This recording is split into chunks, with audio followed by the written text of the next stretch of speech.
서울과 경기 지역 일대는 보합 국면, 인천 지역 일대는 하강 국면으로 상급 지역 일대는 계속적으로 보합 및 상승할 여지가 남아있다라고 보시면 좋을 것 같고, 하급 지역 일대는 계속적으로 물건이 적체되면서 하락할 요인도 이거를 우리는 부동산 보합장이라고 합니다. 강남의 재건축 시장이 완전히 무너지는 시기가 부동산 하락기가 찾아오는 시기다라고 보셔야 돼요. 네, 안녕하세요. 반갑습니다. 이경민의 부동산 하이킥의 이경민입니다. 자, 국토연구원이 이 부동산 시장 소비자 심리 지수를 분석한 결과 서울과 경기 지역 일대는 보합 국면, 인천 지역 일대는 하강 국면으로 접어들었다라는 분석 결과를 내놨습니다. 자, 작년이었죠. 2021년 이 부동산 시장이 굉장히 뜨거웠던 한 해였는데 특히나 인천 지역 일대는 완전히 불장이었습니다. 그래서 그 당시에 부동산 전문가 분들이 인천 지역 일대 매수를 적극적으로 독려하면서 매수 찬성 의견을 많이 드려왔던 시기가 있었죠. 특히 뭐 송도 같은 지역 일대는 미래의 가능성이 굉장히 좋기 때문에 매수를 당장 해라, 뭐 이렇게 말씀을 하신 적이 있었습니다. 자, 그렇지만 그 당시에 저는 반대로 전문가 분들 가운데서 유일하게 매수 반대 의견을 계속적으로 드려왔었던 사람 중에 하나였습니다. 자, 제가 인천 지역 일대 그 당시에 매수하지 말아라 적극적으로 반대했던 이유가 있었습니다. 자, 부동산이라는 거는 매수할 시기가 중요한 게 아니라 매도할 시기가 중요하다. 자, 이 매도할 시기에 부동산 시장의 흐름이 매수할 시장과 완전히 달라질 수 있기 때문에 엑시트 전략을 우리가 잘 세우려면 앞으로 지금의 미시적 관점이 아닌 향후에 이 거시적 관점으로 시장을 바라보고 매수에 임하셔야 되기 때문에 앞으로 인천 지역 일대는 지금은 작년은 굉장히 좋았던 시장이었지만 앞으로는 좋지 않을 시장이기 때문에 저는 적극적으로 매수 반대 의견을 드려왔었던 겁니다. 뭐 아니하다 할까 하강 국면으로 당연히 전환이 될 수밖에 없고 여기서 더 시장 상황이 안 좋아질 가능성이 매우 높기 때문에 반대를 드렸었던 겁니다. 자, 뒤에 가서 제가 예전에 말씀드렸었던 영상을 토대로 해서 다시 한번 말씀을 드리고 뒤에 판소를 통해서 여러분들에게 앞으로 그러면 시장의 흐름과 시장의 전개가 어떻게 전환될 수 있을지 자세히 풀어드리도록 하겠습니다. 자, 국토연구원 부동산시장 연구센터가 발표한 결과 이 6월달 부동산 시장 소비자 심리 지수가 자, 서울 같은 경우에는 112.9에서 103.4로 내려앉았고 경기도는 108.1에서 100.9로 인천은 101.7에서 94.8로 하락했다라는 기사를 보실 수가 있습니다. 자, 이 지수가 100보다 크면 가격 상승과 거래 증가, 응답자가 많다라는 의미고 100보다 작으면 완전히 하강할 수 있는, 하락할 수 있는 그런 상태로 보시면 좋을 것 같습니다. 자, 연구원은 이 지수를 3개 국면으로 구분을 해서 0부터 95는 하강 국면, 인천 지역 일대는 하강 국면에 속해 있고 또 95에서 114는 보합 국면, 서울과 경기도 지역 일대는 이 지수 안에 포함되기 때문에 보합 국면, 115에서 200은 상승 국면으로 구분한다라고 발표를 했습니다. 자, 따라서 지금 서울과 경기도 지역 일대는 보합, 그리고 인천 지역 일대는 하강 국면으로 접어들었다. 그렇게 보시면 좋을 것 같습니다. 자, 지금 보시는 이 영상들은 제가 작년에 제작했던 영상들입니다. 그래서 단기적인 측면, 그리고 중단기적인 측면, 장기적인 측면에서 어느 지역이 상승하고 하락할 수 있을지 제가 착공 물량, 그리고 준공 물량, 인허가 물량을 토대로 해서 말씀을 해드린 적이 있습니다. 한번 보도록 하겠습니다. 가 있을 겁니다. 단기적인 입주 물량을 봤을 때 앞서서 우리가 본 차트가 있었죠. 준공 실적 차트였는데 거기서 봤을 때는 서울과 경기, 지방 일대의 입주 물량이 엄청나게 감소하는 걸 보실 수가 있었습니다. 이 반면에 인천 지역 일대의 입주 물량은 엄청나게 폭발적으로 올라간다. 내년부터 본격적인 공급 물량이 시작이 됩니다. 그리고 중장기 지역 같은 경우에는 서울의 입주 물량은 엄청나게 감소하는 반면에 경기 인천 일대, 지방 일대의 입주 물량은 늘어나기 시작합니다. 이 중장기적인 입주 물량은 앞서서 우리가 본 차트, 착공 차트를 좀 보시면 좋을 것 같고요. 3년에서 한 4년 안팎으로 들어올 만한 물량이라고 보시면 될 것 같습니다. 그리고 장기적으로 봤을 때는 전부 다 올라갈 소지가 있다. 우리 앞서서 본 것처럼 사실 서울 같은 경우에는 재개발, 재건축, 사업시 인가가 난 단지들이 굉장히 많기 때문에 일시적으로 들어오지는 않겠지만 거의 한 7년에서 10년 안팎으로 들어올 만한 물량들이 좀 늘어나고 있는 반면에 경기, 인천 지방 일대 물량들은 엄청나게 증가 속도가 높다. 인천 지역 일대에서는 감소가 될 예정에 있지만 3기 신도시 인허가 실적 물량이 포함되어 있지 않기 때문에 이 경기 인천 일대의 입주 물량이 포화 상태로 들어올 가능성이 매우 높은 시기다. 이 장기적으로 봤을 때. 따라서 장기적으로 봤을 때는 전체적인 물량 자체가 엄청나게 증가하는 속도가 높을 것이다. 그렇게 판단이 되고 있습니다. 자, 지금 보신 것과 같이 제가 단기적, 중장기, 장기적으로 나눠서 말씀을 드린 적이 있는데 이 단기적인 거는 이제 준공 물량의 여파로 따져본 겁니다. 자, 앞전에 보니까 인천 지역 일대가 준공 물량이 굉장히 많이 자리 잡혀 있었기 때문에 이 당시에 인천 지역 일대는 완전히 매수 반대 지역으로서 말씀을 해드린 적이 있고요. 또 중장기적인 플랜에서 봤을 때 경기 인천 지방 일대의 입주 물량이 굉장히 많아진다. 이거는 착공 물량에 따라서 말씀을 해드린 적이 있습니다.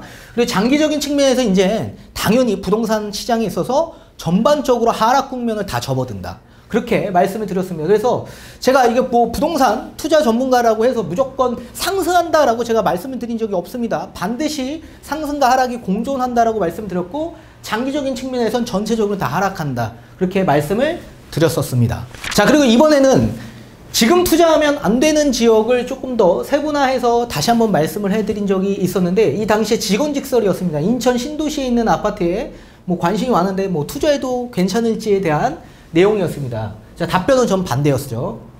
그래서 공급 물량에 대한 여파도 있는데 가뜩이나 3기 신도시 사전 청약 들어가면 어떻게 됩니까? 이 8억이 엄청나게 비싸다라는 인식이 엄청나게 팽배해질 거예요. 그러면 여기서 하나 둘씩 뭐가 쌓여요?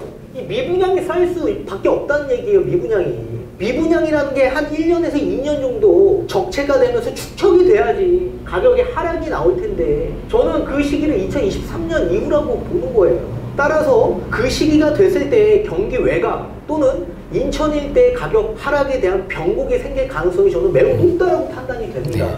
그렇기 때문에 지금 장세가 좋다라고 해서 막 들어가는 것보다 나중에 매도할 때를 생각하고 매도할 시기에 부동산 시장의 동향을 우리가 읽어보고 들어가야죠. 남들 다 좋다고 남들 다 뜨거운 불장이라고 해서 나까지 들어가면 어떻게 됩니까? 나중에 다 물린다고 내놔도 안 나가는 상황인데 우리 지금 송도 일대에 투자금 얼마 들어갑니까? 송도 센트럴파크 프로지 얼마 들어가요? 투자금 6억 들어가요. 6억. 그 전세 껴가지고 6억 투자 들어가가지고 결국엔 집값 한 1억 빠졌다 가정해보십시오. 내 돈 1억 다 날아가는 거 아닙니까? 그런 불안정한 그런 리스크를 안고 우리가 들어갈 필요가 있겠습니까? 지금은 리스크를 최소화하면서 안정적인 방향으로 우리가 접근을 해도 모자랄 판에 지금 너무나도 공격적인 투자 방향으로 접근하실 생각으로 있어 보여요. 제가 볼 때 투자라는 건 저점 매수는 당연히 기본이고요. 여러 가지 공급과 수요의 동향을 살펴보고 남들이 움직이지 않을 때 내가 미리 들어가서 선점해서 기다리고 있다가 가격이 올라갔을 때 우리가 매도 타이밍을 보고 적절하게 어깨선에서 팔고 나오셔야 되는 게 투자입니다. 자, 아무튼 이렇게 제가 말씀을 드린 적이 있습니다. 그래서 따라서 앞으로 뭐 여러 가지 3기 신도시든 뭐 수요에 지금 사전 청약이든 수요가 좀 분산될 소지가 매우 높고 또 공급 물량 또 미분양의 추이가 앞으로 더더욱더 짙어질 지역으로 저는 인천 지역 그래서 앞으로 매수하는 데 있어서 좀 반대 의견을 드렸었던 겁니다. 그래서 지금 그 당시에도 분양가가 굉장히 높았던 시기가 있었고 투자 금액도 굉장히 많이 들어갔던 시기이기 때문에 지금 공격적인 방향으로 매수하지 말아라. 그래서 매수 반대 의견을 드렸었던 게 있었습니다. 자, 이와 같이 저는 여러분들에게 적극적으로 매수를 해야 될 시기와 매도를 해야 될 시기를 구분지어서 말씀을 해드리는 거기 때문에 무조건적인 뭐 투자 전문가라고 해서 저는 찬성 의견을 드리는 게 아닙니다. 반드시 기억하십시오. 상승과 하락이 공존하기 때문에 그 상승과 하락에 따라 우리는 전략적인 계획을 잘 세워야 되기 때문에 반드시 매수 반대 의견도 함께 드리는 거다. 그래서 그 당시에도 매도 의견을 드렸었던 겁니다. 자, 뒤에 가서 판소리를 통해서 좀 더 자세히 풀어드리도록 하겠습니다. 자, 앞에서 영상들을 보신 것과 같이 이제 앞으로 그러면 부동산 시장의 흐름이 어떻게 전개될 수 있을지 하나하나 조금 더 세분화적으로 알아보도록 하겠습니다. 자, 우선적으로 먼저 알아야 될 거는 집값이 어디서부터 올라갔는지를 생각하셔야 되는데, 당연히 서울시장에서부터 집값이 상승했다라는 걸 아실 수가 있습니다. 또 서울에서 규제가 강화해지다 보니까 어디로 넘어가냐면 경기도로 넘어갑니다. 자, 서울과 뭐 경기 1급지, 과천, 그리고 뭐 분당, 뭐 이런 지역 일대는 서울과 동일하게 올라갔고요. 그리고 2급 지역 일대에서 이제 가격이 또 올라가기 시작하죠. 또 여기서 규제가 강화해지고 집값이 많이 상승을 하면 어떻게 되죠? 경기 외곽, 상급지죠. 또 여기와 함께 인천 지역 일대가 가격이 상승한다라는 걸 보실 수가 있습니다. 이걸 우리는 풍선 효과 그리고 갭매우기라고 지칭을 하기도 합니다. 그래서 첫 번째, 위와 같은 상황은 부동산 상승기에 나올 수 있는 상황이다. 부동산 상승기에서는 집값이 서울에서부터 상승을 하고요. 제일 핵심적인 지역 일대, 그리고 펀더멘탈이 가장 좋은 지역 일대에 투자 수요가 많이 몰릴 수밖에 없죠. 그건 서울이다. 그래서 서울의 집값이 올라갔는데 규제가 강화해지다 보니 경기도로 넘어가는 거죠. 그리고 여기도 마찬가지, 규제가 뭐 조정 대상 지역 선정 이후에 뭐 규제가 강화해지다 보니 경기 외곽, 그리고 인천 지역 일대로 또 수요가 넘어가면서 집값이 상승한 계기로 전개가 되는 겁니다. 자, 이걸 조금 더 세분화적으로 본다면, 서울시장에서 먼저 본다면 서울의 어느 지역 일대부터 집값이 상승했을까요? 당연히 강남 지역 일대부터 집값이 상승하죠. 자, 강남에서도 재건축 시장부터 가격이 상승을 합니다. 자, 보통 우리 서울 일대에서 가장 펀더멘탈이 좋고 가장 핵심적인 입지가 주어진 지역은 강남이죠. 그것도 개발에 대한 이슈가 더욱더 짙은 곳은 정비사업인 재건축 시장으로 유입될 수밖에 없습니다. 그래서 풀려있는 유동성이 그런 개발 이슈를 보고 들어가기 때문에 재건축 시장부터 뜨거워지고요. 또 여기에 재건축에 대한 규제가 더 강화해지다 보니까 어떻게 해요? 수요가 신축 시장으로 넘어오죠. 그래서 신축의 아파트 가격이 계속적으로 또 상승하는 계기가 됩니다. 또 신축 여러 가지 규제 정책이 강화해지고 집값이 막 상승을 하니까 그나마 조금 더 저렴한 구축 시장으로 수요가 넘어가기 시작하죠. 그리고 여기에서 이제 또 빌라 시장으로 넘어오기 시작합니다. 이 빌라는 정비 사업에 대한 예정지를 보고 또 투자하시는 분들이 굉장히 많아지는 시기다라고 보시면 좋을 것 같습니다. 자, 처음에는 이런 재건축 그리고 이제 재개발 지역 일대로 규제를 강화했는데, 규제를 강화하다 보니까 어떻게 해요? 나올 수 있는 공급이 부족해지죠. 서울시장은. 따라서 공급 부족으로 인해서 가격이 계속적으로 상승하다 보니까 결국에 최후의 마지막에 규제를 풀어주는 시기가 됩니다. 그래서 빌라 시장이 마지막에 굉장히 뜨거워진다. 그리고 두 번째, 부동산 상승기를 지나면 부동산 보합장세가 찾아올 겁니다. 보합기. 이 보합장세에서는 반대에서부터 가격이 떨어지기 시작하는데요. 자, 집값은 서울에서부터 올라갔죠. 그리고 경기 외곽, 인천 지역까지 퍼지게 됩니다. 반대로 집값이 하락하는 시기에는 펀더멘탈이 약한 지역에서부터 가격 하락이 나오기 시작합니다. 거기는 어디예요? 당연히 경기 외곽, 인천 지역 일대부터 가격이 하락한다. 따라서 경기 외곽과 인천 지역 일대에 하락이 나올 수 있는데, 다만 조건이 필요합니다. 전부 다 하락하지는 않고요. 상승률이 높게 나왔던 지역, 이런 지역 일대는 하락할 수밖에 없고요. 반대로 상승률이 저조하게 올라간 지역 일대들이 있을 겁니다. 이런 지역 일대는 반대로 상승한다. 자, 이거는 무슨 기준으로 따져봐야 되냐면, 당연히 경기 지역 일대를 만약에 따져본다면 가장 대장 지역 일대 1급지가 어디죠? 판교죠, 판교. 그리고 과천. 자, 그 지역 일대의 상승률이라는 게 있습니다. 그 상승률 대비해서 다른 지역의 아파트의 상승률을 또 비교를 해보는 겁니다. 그래서 대장 지역 일대의 상급지 상승률보다 만약에 하급지의 상승률이 많이 높게 나왔다. 그럼 당연히 1급지에 상급지에 위배되는 거죠. 그럼 거품이 엄청나게 낀 거잖아요. 어떻게 하급지가 상급지보다 더 높게 상승할 수 있겠습니까? 말도 안 되죠. 따라서 그렇게 높게 올라간 지역 일대는 하락할 수밖에 없고, 반대로 상급지의 상승률보다 너무나도 현저히 저조하게 상승을 했다. 그러면 그런 지역일 때는 계속적으로 상승의 여지가 있다. 갭 메우기가 계속적으로 될 수밖에 없다라는 얘기입니다. 그래서 지금 뭐 인천 지역과 뭐 경기도 이천 지역 뭐 이런 지역 일대들이 지금 나눠서 어느 지역은 하락하고 어느 지역은 상승하고 그 기준은 상승률에 따라서 아직 상승률이 제때 갭 메우기가 진행되지 못했던 지역은 올라가는 거고 상승이 엄청나게 높게 올라간 지역 일대 뭐 인천 지역 이런 지역 일대는 하락폭이 굉장히 클 수밖에 없다. 그리고 반대로 서울과 경기 핵심 지역 일대를 보게 될 경우에 이런 지역 일대도 마찬가지 상승과 하락이 공존할 수밖에 없습니다. 개발에 대한 이슈가 많은 지역들, 이 개발에 대한 이슈는 정비 사업을 뜻하는 거죠. 이런 지역들은 어떻게 되죠? 상승할 수밖에 없죠. 반대로 하급 지역 그리고 상급 지역으로 나눠본다면 반비례합니다. 하급 지역은 하락할 요인이 높죠. 반대로 상급 지역은 상승할 요인이 높습니다. 자, 지금 이런 시장이 계속적으로 다가오고 있습니다.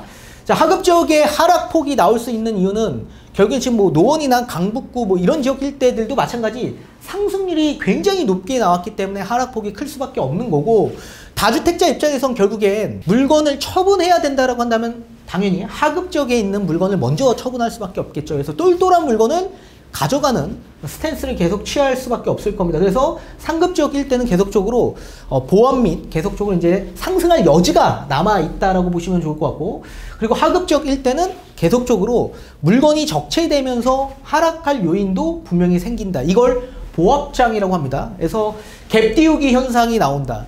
강남 지역 핵심 지역 일대 특히나 또 정비 사업에 대한 이슈가 있는 지역 뭐 재건축이나 아니면 이런 재개발이 가능성이 있는 곳에 예정지 이런 지역 일대는 계속적으로 상승할 여지가 남아 있다. 그래서 지금은 거래가 안 되어 있기 때문에 가격의 하락폭이 나올 수 있겠지만 이게 어느 정도 거래가 다시 활성화가 되면 상승폭의 여지가 남아 있는 거죠. 그래서 이런 지역 일대에서는 하락과 상승이 계속적으로 공존하면서 횡보할 수 있다. 이거를 우리는 부동산 보합장이라고 합니다. 세 번째, 부동산 하락기가 찾아오는 시기가 분명히 또 있겠죠. 부동산 하락기는 언제 찾아오냐. 부동산 가격이 당연히 경기도 외곽에서부터 전부 다 떨어지기 시작할 겁니다. 본격적으로. 인천 지역, 이런 지역일 때는 뭐 신도시가 많지 않습니까? 그죠? 신도시의 낙폭이 굉장히 큰 시기다. 큰 시기고, 또 3기 신도시 나오게 되면 뭐 신도시의 타격이 굉장히 클 수밖에 없죠. 그리고 미분양이 계속적으로 적체될 소지가 매우 높지 않습니까? 공급 물량이 많기 때문에. 그리고 경기 중심부도 가격이 떨어질 수 있고 또 여기에 서울시장도 당연히 가격이 떨어질 겁니다. 이 서울시장에서 가격이 떨어지려면 반드시 강남에 있는 재건축 가격이 떨어져야지만 본격적인 부동산 하락기라고 지칭할 수 있는 겁니다. 자, 부동산 상승기에 어디서부터 올라갔는지 생각하셔야 됩니다. 강남의 재건축 시장부터 올라갔다. 그럼 따라서 제일 마지막으로 집값이 떨어져야 될 시장은 강남의 재건축 시장에서 제일 마지막으로 떨어질 수 있는데 강남의 재건축 시장의 가격이 떨어진다는 얘기는 투자자 분들도 매수를 하지 않고 매수 심리가 완전히 꺾였다라는 얘기기도 하겠죠. 따라서 강남의 재건축 시장이 완전히 무너지는 시기가 부동산 하락기가 찾아오는 시기다라고 보셔야 됩니다. 자, 그렇다면 지금은 우리는 어느 시장에 있냐라고 본다면 우리는 지금 부동산 상승기와 부동산 보합장세에 지금 넘어가고 있는 추세다라고 보셔야 되고 제가 2020년에는 보합장세를 언제 몇 년도에 지칭을 했냐면 제가 2022년으로 지칭을 했었습니다. 초반에. 그 당시에 이렇게 코로나가 굉장히 길게 갈 줄은 몰랐기 때문에 제가 2022년이라고 말씀을 드렸지만 제가 작년에서는 2023년부터 보합장세다 그렇게 말씀을 드렸죠. 그래서 앞으로는 요런 장세가 멀지 않아 계속적으로 찾아올 거다. 그래서 상승하는 지역이 있는 반면에 또 하락하는 지역이 있고 또 하락하는 아파트, 상승하는 아파트 전부 다 달리 지표가 움직일 수 있다라고 보셔야 될 것 같습니다. 따라서 우리가 적절하게 이런 시장을 좀 대응하면서 전략을 잘 세워야지 실패하지 않는 부동산 투자가 될 수 있겠죠. 기억하십시오.